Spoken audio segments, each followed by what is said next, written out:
That, to the best of my knowledge, is what I call a 5 o'clock news bill.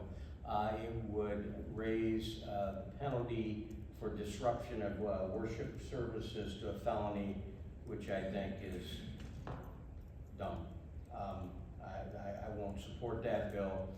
It's a direct response. When I say a 5 o'clock news bill, it's a direct response to the idiots who did disrupt church service in Minneapolis, including Don Lemon, totally out of line. You can protest all you want. You do it outside of the chamber. You do it outside of the church.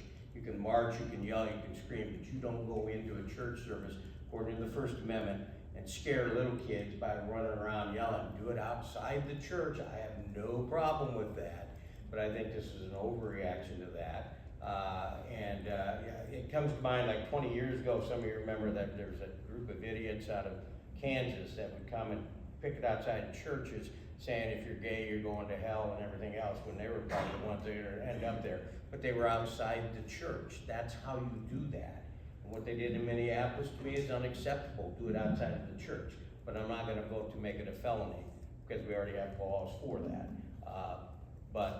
So I think that bill's over the top. I won't support it. On the other hand, if you think what they did in Minneapolis is right, we disagree. Because you do it outside the church, you don't go into a mass or a synagogue or anything else to do that. So if the bill moves and it's on Ways and Means, and I'm on Ways and Means, which is a stupid place for it to be anyway, I'll be a no.